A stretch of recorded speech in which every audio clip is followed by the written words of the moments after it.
So we just planted 36 fruit trees in our little orchard on our homestead, and we're going to talk through all the considerations that we kept in mind when picking out trees and planting our orchard.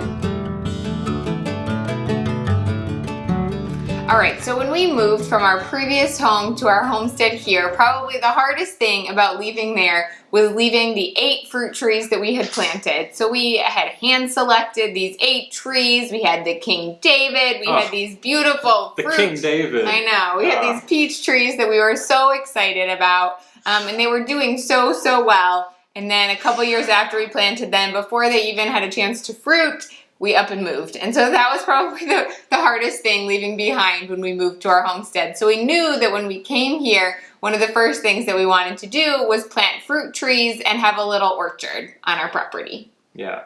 So some of those considerations, we're going to walk through those. And I think one of the big ones for us is where you are sourcing your trees from, and quality of tree, and kind of really not necessarily the tree itself, but the root structure of the tree really matters when you're buying trees. Spending more for quality fruit trees to start isn't necessarily a bad thing, and so yeah, we think it's an investment worth making. In our opinion. Yeah, totally. And so we've had really good luck with a place called Fedco. They're on the East Coast in Maine, and they are just known for having really quality trees, and especially root structures to their trees. And so you don't necessarily want to go for like the biggest tree that you can find. Size doesn't really matter. It's more about the quality of the root structure to start with, and that's really what's going to help give you kind of a good start, make sure that your trees are taking root and doing well. And so Fedco is really well known for that. There's certainly other places you can find other nurseries either around the country or just locally that are going to have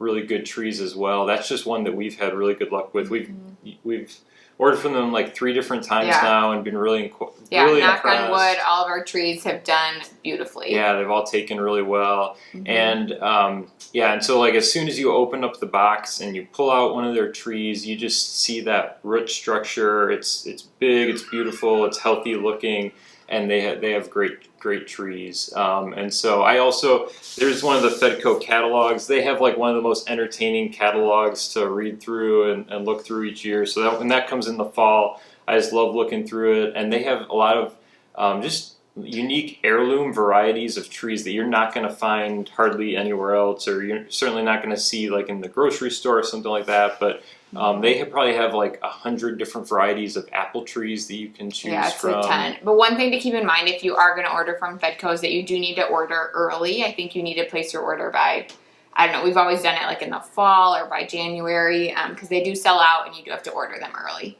Yeah, so anyways, so sourcing your trees from a quality, reputable place is something for us that's been really important and really paid out, because our trees have really done amazing. Another consideration is just when to plant your fruit trees in kind of the life of your homestead or farm. And so I'm not talking about like when seasonally, like in the spring or the fall to plant trees, but more so when makes sense, making sure that you've kind of got a good thought of plans and goals for your land and what you want to do and see accomplished with it. Because trees are, like we said, are a big investment of time, of money. They're really a permanent thing that you're placing on your land, and they take up a pretty good amount of space too. And so you want to make sure you get that orchard in just the right spot, the right size, kind of consider all these things and how that's going to fit into your long-term goals. You want to feel confident that you're not going to get like 2, 3, 4 years down the road and be like, oh man, like we really want to graze animals here. We really want to use this as our garden. And now it's like, well, you have these fruit trees here. And so that might not be an option. Yeah, totally. But even, I mean, to go off of that with grazing, like you can actually incorporate an orchard or trees into grazing too. Like that's one of the goals for our orchard area long term, is to be able to have either small ruminants or pigs or something being rotated through there. And you may not want to keep animals in there permanently because they might do too much damage to fruit trees, but you can certainly bring them through there, and any fruit that falls off the tree that you're not going to use on your own, that's like perfect food fodder for like a pig or other animals to have. So you can incorporate things like that into your farm. So anyways, you just want to have some thoughts and vision, like long term, for your land, your farm, kind of where you want to be before you just go and make a big investment of time and money in fruit trees. For us, we waited about 1 full year before we planted our orchard because we wanted to see kind of our property in all of the seasons of the year to kind of determine exactly what we wanted to do with it moving forward. Yeah, and then that really leads into the next consideration, which is location on your land, where you want to put your trees. And so there's a lot to consider there too. And like Joel just said, the seasons, and just observing your land and your property, knowing your soil types, knowing how water behaves, where it pulls up, where it drains well. Wind is another big one. If there's like natural wind breaks on your property, or where places that are really exposed to a lot of wind, might be considerations too, because some trees are going to be more susceptible to that. We planted peach trees in a specific location because they're more susceptible to wind damage. Yeah, you don't want to expose them to like the extremes of climates and wind and things like that. And so, just taking time to observe your land and your property is important. Another location consideration is, just like a garden or anything else, you want to be able to just keep an eye on your trees and observe them. So you don't want to put your orchard like in the way back of your property, somewhere that you're never going to go or look at, because things can come up like pests or disease that might require pretty immediate attention. Like we had these Asian beetles came in and kind of tried to take over our fruit trees this past year. Yeah, they were eating all the leaves on our trees, and we had to like go through and hand pluck these guys off. Yeah, but thankfully we caught them in time to like do something about it. Like every day we were out there keeping the Asian beetle population under control, and it worked. Everything was fine. Everything was fine. Yeah.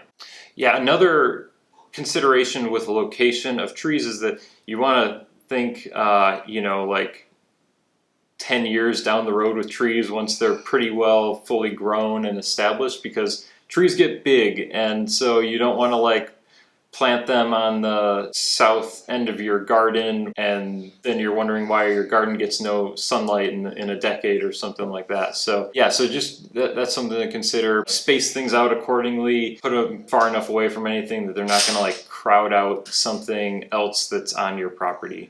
So then the next thing, which I think is the most exciting thing to talk about, is what types of trees are you going to plant? And so I guess the two big things to keep in mind here are things that grow well in your climate and in your area, and things that you really like to eat are kind of two main considerations. But for us, so honestly, my biggest draw to growing food, I think it's fun to grow food, and I enjoy being out in the garden and doing those things, but I really also love to eat, and I love to cook, and I love to prepare food, and I love to have food, really good food on hand. And so that's a big draw to me, to having fruit trees in an orchard. And so when we are hand selecting our varieties, I want ones that really taste good. Other things that I consider are how well they preserve and what are they used for. Are they used for cooking? Are they used for fresh eating? How well are they canning, or what do you do with them? What's their purpose?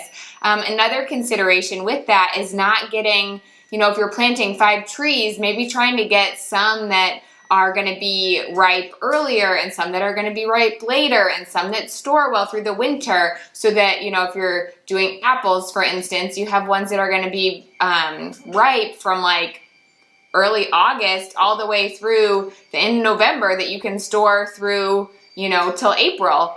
So those are just different things to keep in mind. So for us here in the Midwest, we planted mainly apple trees, but also a ton of pear, peach, plum, cherry, and then even a couple really unique varieties like pawpaw trees, which are actually a tropical fruit that actually does really, really well in Illinois. And so that's a really fun thing. So if you start really kind of investigating what trees might do well in your area, you might be surprised at kind of some of the unique things that you can come up with, and kind of think outside of maybe just the main varieties that you see in the store or even at some local farms, that there are so many more options out there that really serve different purposes and could really be a cool addition to your kitchen and what you have to offer. Yeah. Yeah, going back to the pawpaws, and actually back to the whole discussion of where to source your trees from, the pawpaws were actually the ones, we got two of them, the trees that we didn't get from Fedco, because there's actually a native pawpaw variety to the state that we're in, and so we actually found a local nursery that had that native variety of tree, and so that was one where we sought out more of a local nursery and got our pawpaw trees from there.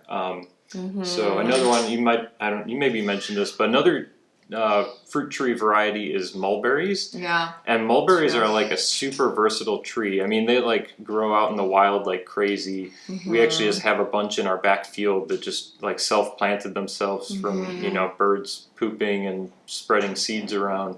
And they're really delicious. Like, we've really enjoyed having mulberries in the past. Yeah, we put our tarps down, shake the tree, get all the berries off. Yeah, and they're like a super hardy, prolific growing tree too, and they're really versatile. Like, they're really great for pairing with animals. Like, if you're going to do some sort of grazing silvopasture type operation on your homestead, animals love them. Like, our cows, that's like the first thing when they get into a new field or paddock, they'll go after the mulberries and just gobble up the leaves and the branches, and they just love them. So yeah, there might be ones other than like the standard peach, apple, pear, or even the standard varieties that you see in the grocery store that might be worth considering that taste better. Yeah, so in addition to the type of tree, our last consideration is the type of rootstock for each tree. And there's three main types of rootstock. There's dwarf, semi-dwarf, and standard or full-size trees. You're probably going to see most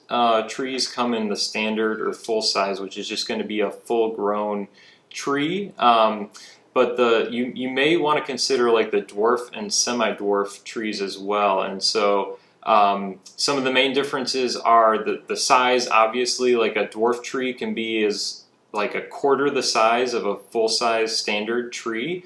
And then semi-dwarf is kind of right in the middle, maybe 50 to 60% size of a standard full-size tree. There's also the root structure of them.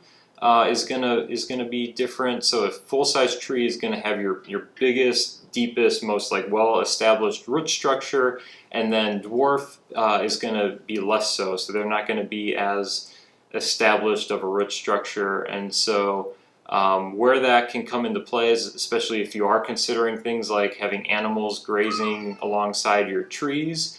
You'll probably want more full-size standard trees. But like on our property, we actually got 4 dwarf trees that we planted, just a small little like kid-friendly orchard kind of next to the garden. Like, if you think of most like you pick apple orchards, those are going to be a lot more like dwarf-sized trees, and a lot of times so like kids can reach the apples. Yeah, and there's ways, even if you get full-size or standard, you can still prune those to be very, manageable and smaller size, but they'll grow much more aggressively than like the dwarf or semi-dwarf will. I think the dwarf or semi-dwarf also fruit sooner, so that's a consideration too. If you really just want to get fruit as soon as possible, you might want to go with sooner, but their lifespan will probably also be shorter because they're not as well developed of a root structure and as solid of a tree. Yeah, so again, you may only have standard size to go off of, but some nurseries will have different rootstocks available, and so that's something you'll want to consider as well. Yeah, there's pros and cons to all of them that you kind of just have to weigh through what's the best for you and for your farm. Yeah, so this is a little bit about the steps that we walked through when selecting trees and figuring out where it was going to go and planting our orchard. And so another video that we have is how we actually selected our property that we live on. And so we're going to link up to that video next, and we'll see you over in that one.